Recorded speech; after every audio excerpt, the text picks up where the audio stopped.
The First Contact.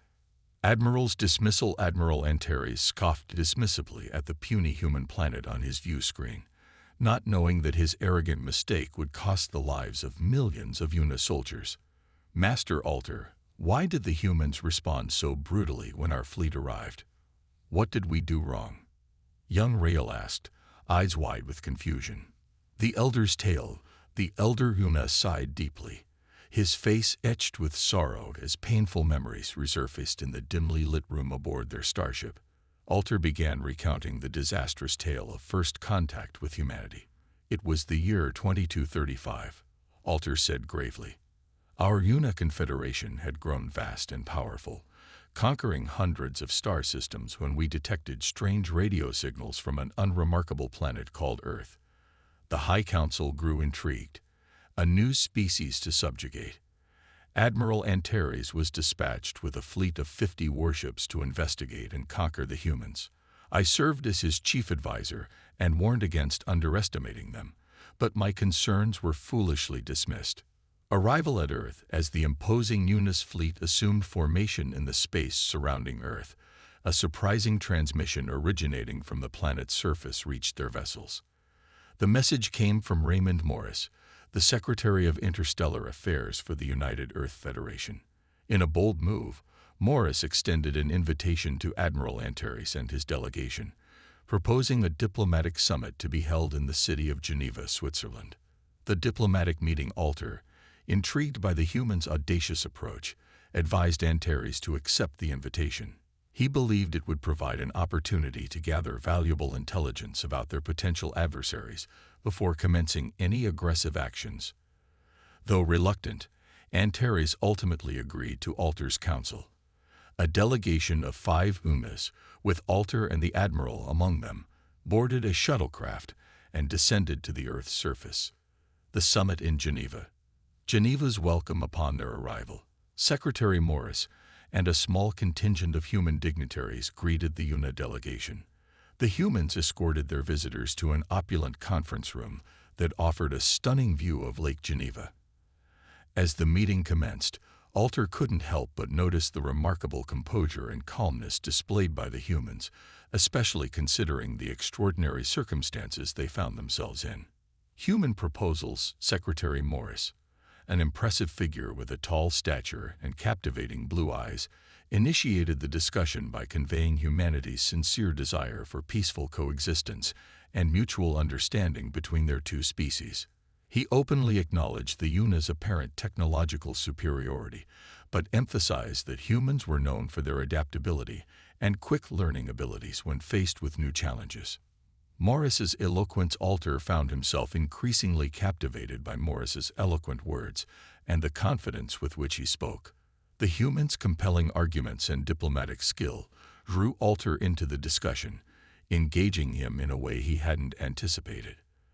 However, this development did not sit well with Admiral Antares, who grew visibly displeased with Alter's apparent fascination with the human perspective.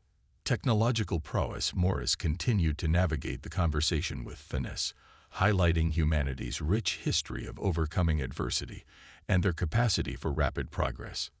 He pointed out that in a relatively short span of time, humans had achieved remarkable feats in fields such as FTL travel, robotics, and advanced energy systems.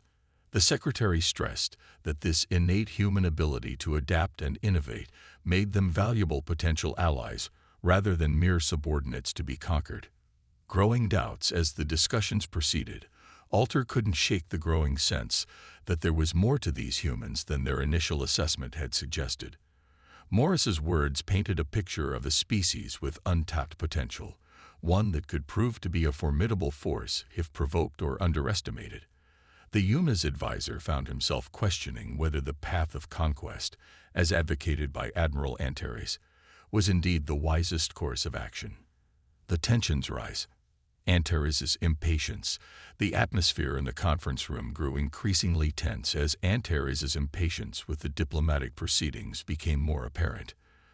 The Admiral's body language and curt responses to Morris's overtures signaled his unwavering belief in Una's superiority and his eagerness to assert dominance over the humans. Alter, however, found himself torn between his loyalty to the Una cause and the nagging doubt that had taken root in his mind. The Revelation Secretary Morris reached into a briefcase and withdrew a thick dossier, sliding it across the polished conference table to the Una delegation. Before we continue, I believe it's important for you to understand that we have been preparing for this moment for quite some time. Human surveillance. Alter opened the dossier, his eyes widening as he scanned the contents. Detailed Una historical records, cultural analyses, and technological schematics filled the pages. The information was astoundingly accurate and comprehensive, far beyond what any species had ever compiled on the Unas. Enter his fury. "How did you obtain all of this?" Alter asked, his voice a mixture of awe and apprehension. Morris leaned back in his chair, a slight smile playing on his lips. "We have been monitoring your civilization for decades using advanced stealth probes and long-range sensors. Our technology may not be as overtly impressive as yours, but we have our ways." The ultimatum. Admiral Antares slammed his fist on the table, his face contorted with rage. "You dare spy on us? This is an act of aggression." Secretary Morris remained unfazed by the outburst. "On the contrary, Admiral, we view it as a necessary precaution. You see, we have been aware of your presence in the galaxy for a long time, and we have been preparing for this inevitable first contact." The human response. A tactical move. Alter, still reeling from the revelation, found himself intrigued by the human's foresight. "What exactly do you mean by preparing?" Morris stood and walked to the floor-to-ceiling window overlooking the city. "We have not been idle, Master Alter. The United Earth Federation has forged alliances with numerous other spacefaring species, many of whom have had, shall we say, less than positive experiences with the Una's expansionist policies." Strategic alliances. Alter's mind raced as he processed this information. The humans had not only been monitoring the Unas, but had also been actively building a network of allies. It was a strategic move that demonstrated a keen understanding of galactic politics.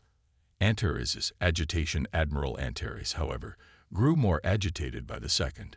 "You think your pitiful alliances can stand against the might of the Una Confederation? We have conquered hundreds of worlds." Secretary Morris turned to face the Admiral, his blue eyes piercing. "And yet, here we are having this conversation. Perhaps it's time to consider a different approach." "Proposals for peace." Alter leaned forward, his interest piqued. "What do you propose, Secretary Morris?" The human diplomat returned to his seat, his expression one of calm determination. "A series of agreements between our two species designed to promote peace and cooperation. Trade deals, cultural exchanges, joint scientific research projects. We have much to offer each other if we can move beyond the notion of conquest." Antares' reluctance. Antares scoffed, but Alter found himself drawn to the idea. The humans had already proven themselves to be formidable in ways the Unas had not anticipated. Perhaps there was wisdom in seeking a mutually beneficial relationship. As the tension in the room mounted, Alter spoke up, his voice steady. "I believe Secretary Morris's proposal merits serious consideration, Admiral. The potential benefits to both our species cannot be ignored." The human show of strength. Admiral's skepticism. Admiral Antares shot Alter a venomous glare, his displeasure at the advisor's words palpable. The tense standoff in the conference room was interrupted by an urgent beeping from Admiral Antares' wrist communicator. His face darkening, Antares activated the device. Captain Sirius's holographic visage materialized, panic etched across his features. "The ambush, Admiral. We have an emergency situation," Sirius reported, his voice shaking. "A fleet of human warships has surrounded our vessels using some kind of advanced cloaking technology. They appeared out of nowhere and have locked weapons on us. They're demanding our immediate withdrawal from Earth's orbit, sir." The confrontation. Antares shot to his feet, his chair clattering to the floor. He rounded on Secretary Morris, eyes blazing with fury. "You treacherous scum! This was your plan all along, wasn't it? Lure us down here with false promises while your ships move in for the kill." Morris raised his hands in a placating gesture, his expression remaining calm.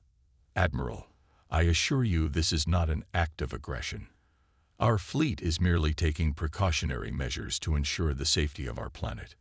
As long as you maintain a peaceful stance, no hostile action will be taken." Inspection Proposal Antares slammed his fist on the table, causing the other UNAs to flinch. "Peaceful? You call this peaceful? Your ships are one wrong move away from starting a war." Alter, sensing the situation spiraling out of control, interjected. "Admiral, perhaps we should investigate further before jumping to conclusions. I propose a joint inspection of the human fleet to verify their intentions and capabilities." Human Transparency Secretary Morris nodded in agreement. "An excellent suggestion, Master Alter. We have nothing to hide.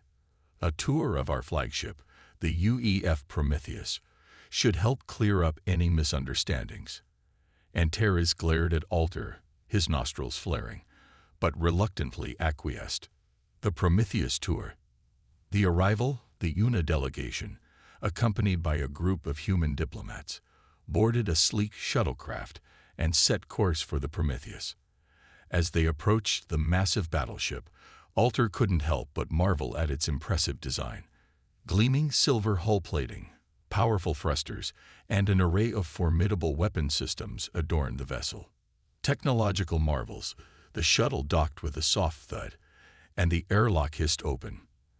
Admiral Elena Ivanova, a striking woman with close-cropped silver hair and piercing green eyes, greeted them in the hangar bay. "Welcome aboard the Prometheus, esteemed guests. Please follow me. I have much to show you." Human ingenuity Ivanova led the group through the ship's corridors, pointing out various technological marvels. In the engine room, she explained the intricacies of the Prometheus's advanced propulsion system, capable of achieving incredible speeds and maneuverability. As they entered the weapons control center, Alter's eyes widened at the sight of the sophisticated targeting systems and powerful armaments on display. Antimatter torpedoes, phased energy cannons, and a state-of-the-art artificial intelligence that assisted with fire control. Combat capabilities. Ivanova turned to face the delegation, her gaze locking with Alter's. "As you can see, our technology is quite formidable. However, I must stress that our intention is not to engage in hostilities. We simply wish to protect our home and ensure a balanced relationship with your species." A costly confrontation. Alter nodded slowly, a newfound respect for the humans growing within him. It was becoming increasingly clear that a military confrontation with Earth would be a costly endeavor, one that the UNAs might not be prepared for. A new understanding. A proposal for peace. As the UNA delegation disembarked from the Prometheus, Secretary Morris turned to Admiral Ivanova with a gleam in his eye. "Admiral, why don't we show our guests what human forces are truly capable of?" Ivanova nodded, a sly smile playing at the corners of her mouth. "An excellent idea, Mr. Secretary." She faced the UNA group. "If you'll follow me, we have arranged a demonstration that I believe you'll find quite enlightening." The Nevada facility, the delegation was ushered into a sleek black transport craft that whisked them away from the Prometheus. As they soared through Earth's atmosphere, Alter watched the planet's surface transform from the vibrant blue of oceans to the mottled browns and greens of landmasses. The craft descended towards a vast desert expanse, touching down on a landing pad adjacent to a sprawling military complex. Towering concrete walls and gleaming metal structures stretched out before them, bristling with advanced technology. Combat Simulations Secretary Morris led the group into the heart of the facility, where they emerged into a cavernous hangar. The space buzzed with activity as human soldiers clad in sleek black armor moved about with purpose. Alter's eyes widened as he took in the sight of the powered exoskeletons that encased the soldiers' bodies, enhancing their strength and speed to superhuman levels. The combat test. "Welcome to the Nevada Combat Testing Facility," Morris announced, his voice echoing off the hangar walls. "Here we put our most advanced military technology to the test against simulated alien threats." Admiral Antares scoffed, his brow furrowing. "Simulations? You expect us to be impressed by mere games. Morris smiled, unfazed by the UNA leader's dismissive tone. I assure you, Admiral, these are no mere games. Our simulations are based on extensive intelligence gathered on the UNA's military and other advanced alien civilizations. What you're about to witness is a glimpse into the future of warfare. The demonstration, the group was ushered into an observation deck overlooking a vast arena-like space below. A series of simulated battlefields had been constructed, each one replicating a different alien environment. As the first simulation began, Alter watched in rapt attention as a squad of human soldiers engaged a force of UNA warriors. Humans moved with fluid grace, their exoskeletons allowing them to evade the UNA's plasma bolts with ease. Energy weapons flared in their hands, cutting through the aliens' armor like a hot knife through butter. The tactical edge, but it wasn't just the humans' advanced technology that impressed Alter. It was their adaptability, their creativity in the face of a superior foe. The soldiers worked together seamlessly, using the terrain to their advantage and employing unconventional tactics to outmaneuver the UNAs. As the simulation ended with a decisive human victory, Admiral Antares slammed his fist against the observation deck's railing. Impossible. How could mere primitives defeat UNA warriors so easily? Human ingenuity. Secretary Morris turned to the Admiral, his expression one of calm assurance. The answer, Admiral, lies in our history. You see, humanity has been reverse engineering alien technology for decades, ever since the first UNA scout ship crash-landed on Earth in the late 21st century. A shocking revelation. Alter's eyes widened in shock. The humans had known about the UNAs for that long, and they had been studying their technology, learning from it, improving upon it. Morris continued, the recovered technology, combined with our own scientific advancements, has allowed us to develop a formidable military force capable of defending against even the most advanced alien threats. We may not have the numbers or the resources of the UNA Confederation, but we have something far more valuable, the determination to protect our home and our way of life. The path forward. A new perspective. As the simulations continued, each one showcasing the humans' remarkable capabilities, Alter found himself reevaluating everything he had assumed about this seemingly primitive species. The humans were resourceful, tenacious, and far more advanced than the UNAs had ever given them credit for. Perhaps, Alter mused, the humans were not a species to be conquered, but rather one to be respected, even feared. Proposals for collaboration. And as he watched the human soldiers triumph again and again against the simulated UNA forces, a new thought began to take root in his mind. Maybe, just maybe, the humans could be more than just a threat to the UNAs. Maybe they could be allies. The demonstration ended, and Secretary Morris turned to the UNA delegation, his blue eyes glinting with a mixture of pride and determination. So, Admiral Antares, what do you think of human combat capabilities now? A reluctant agreement. Admiral Antares scowled, his eyes narrowing as he considered Morris's proposal. After a tense moment, he growled, "Very well. We will attend this cultural exchange. But mark my words, human, if this is another trick." Secretary Morris raised his hands in a placating gesture. "I assure you, Admiral, our invitation is sincere. We simply wish to share the best of our civilization with you, just as we hope to learn from yours." The tour begins. Hours later, the UNA delegation found themselves on a sleek, high-speed train hurtling towards New York City. As the urban landscape blurred past the windows, Alter marveled at the ingenuity of human transportation. The train smoothly decelerated, gliding into a cavernous station in the heart of Manhattan.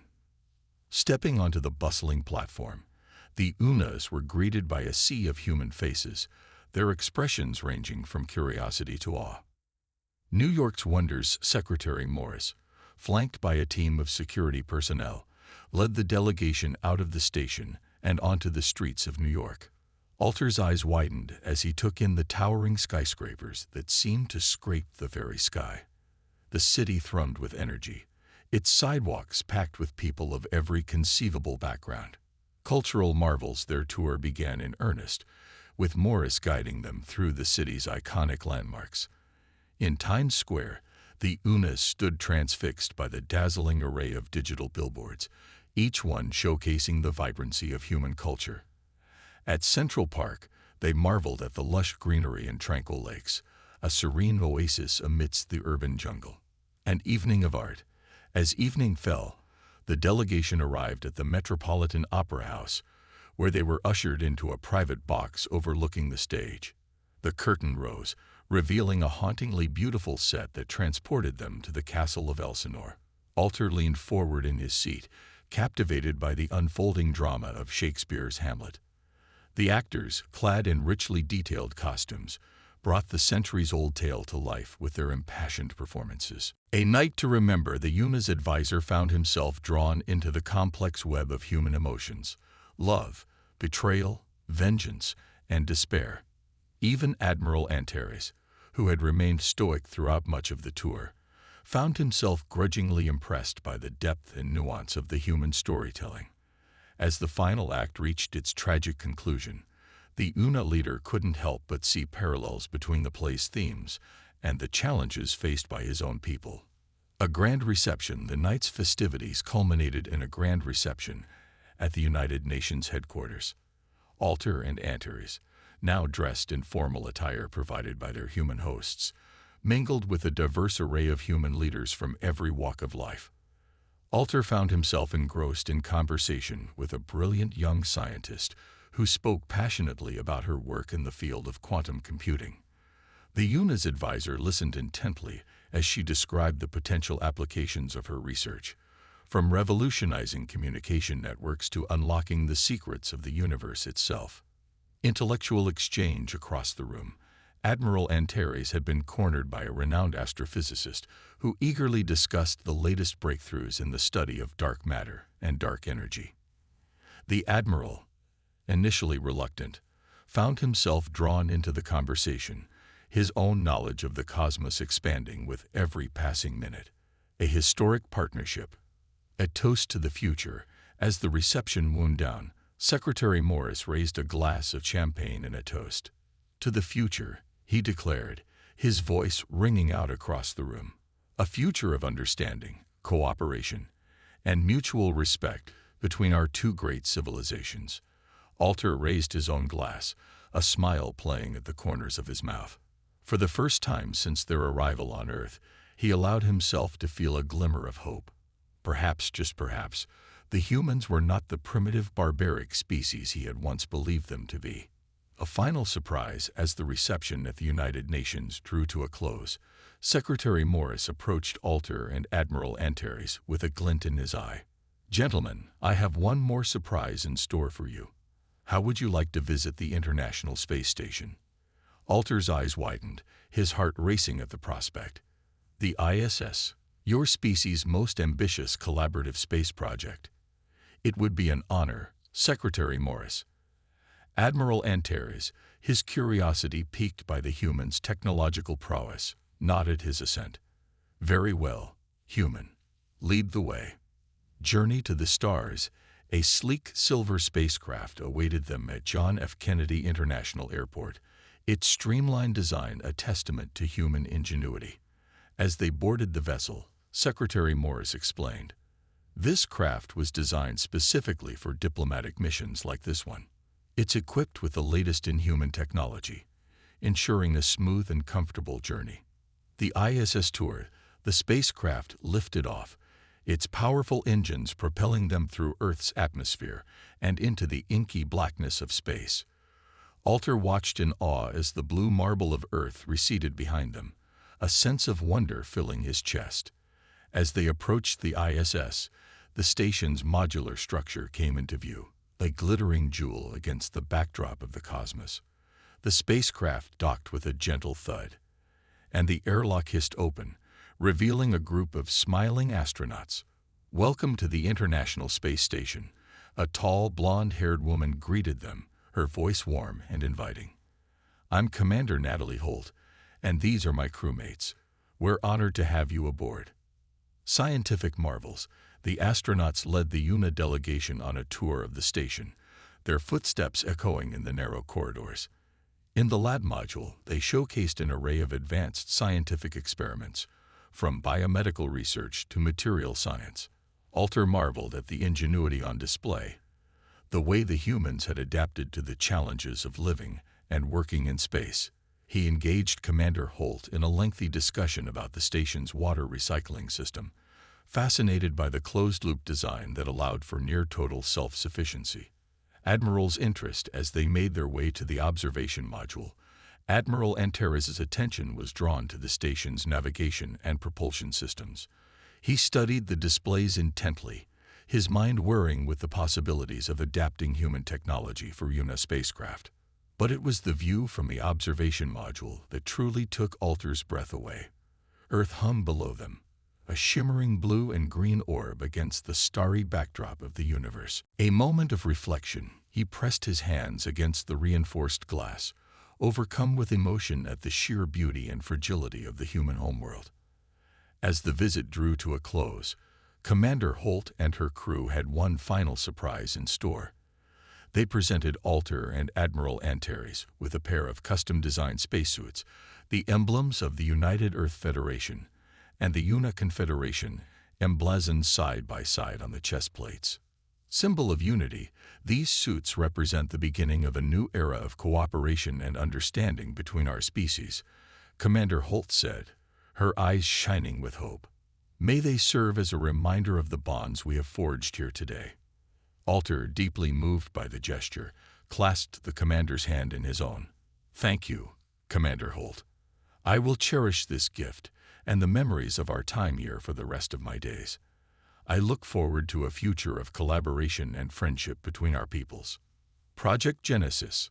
A new destination as the UNA delegation returned from their inspiring visit to the International Space Station. Secretary Morris had one more ace up his sleeve. He arranged for Alter, Antares, and their entourage to journey deep into the heart of the Amazon rainforest, where a top-secret human research facility was nestled among the dense foliage. Project Genesis. The sleek silver transport craft descended through the misty canopy, touching down on a hidden landing pad. Dr. Marcus Nakamura, a lean, spectacled man with an air of quiet intensity, greeted them as they disembarked. Welcome to Project Genesis, he said, his voice filled with pride. What you're about to see may change the course of human-UNA relations forever. A living replica. As the group followed Dr. Nakamura into the sprawling complex, they were struck by the advanced technology seamlessly integrated with the natural surroundings. Holographic displays flickered to life, showcasing intricate diagrams and data streams.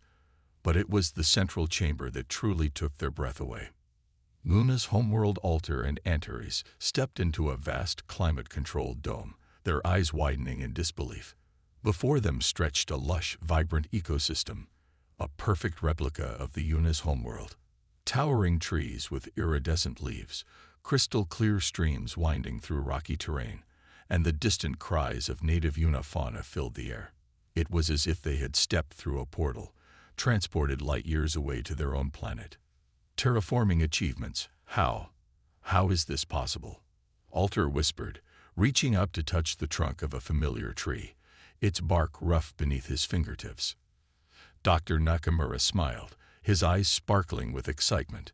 Project Genesis is humanity's first successful attempt at terraforming on a small scale. We've been studying UNA terraforming techniques for years, reverse engineering your technology to create self-sustaining ecosystems. A collaborative future, he led them deeper into the dome, pointing out the intricate web of life that had been carefully cultivated. Our ultimate goal is to establish habitable environments on other worlds, paving the way for peaceful colonies and cooperation with alien species like yourselves.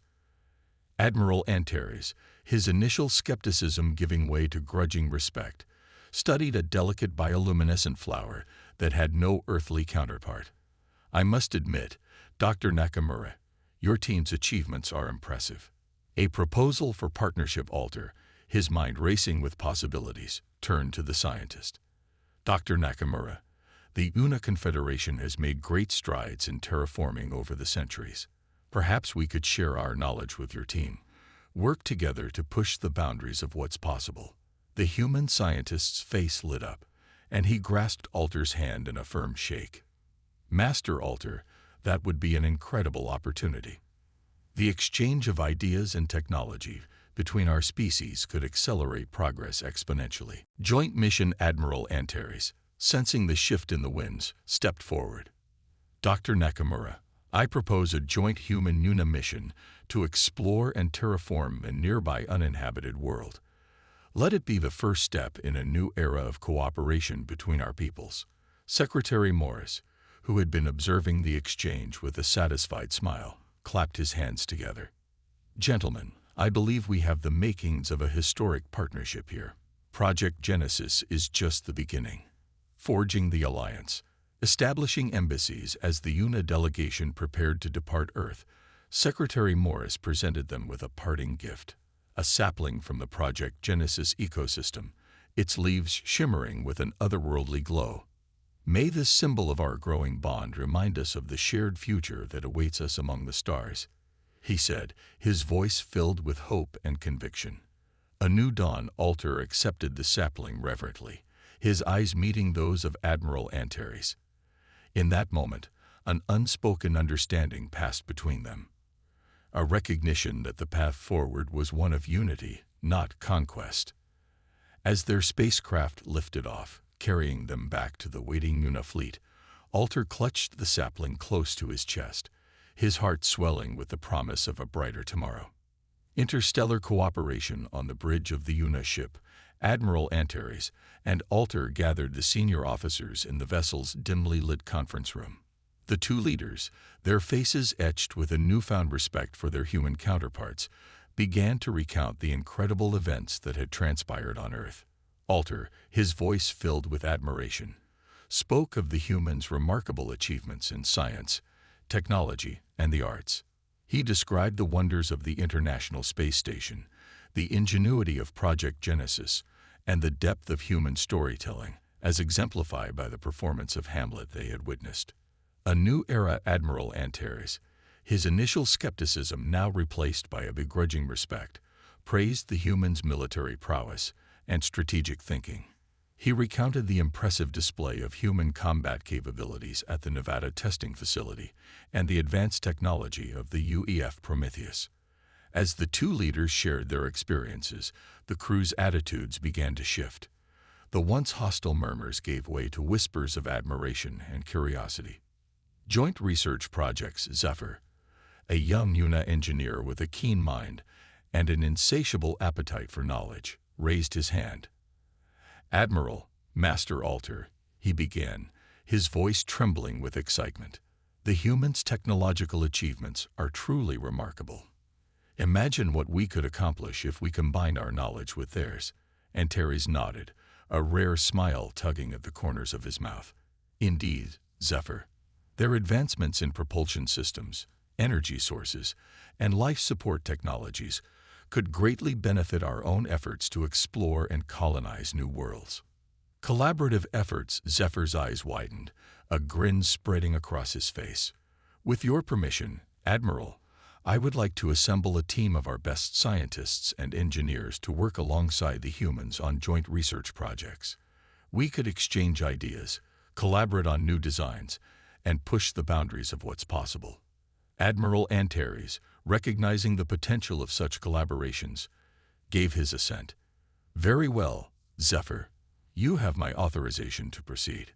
Select your team and prepare a proposal for our human allies."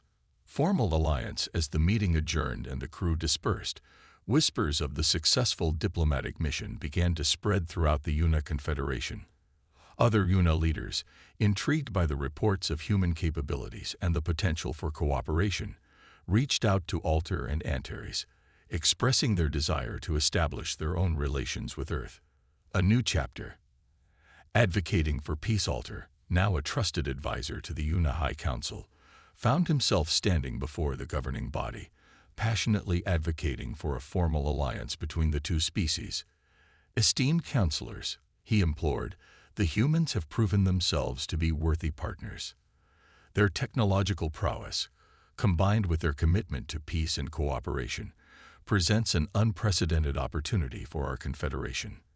The vote the High Council, swayed by Alter's testimony and the evidence presented, authorized the establishment of a permanent UNA embassy on Earth and extended an invitation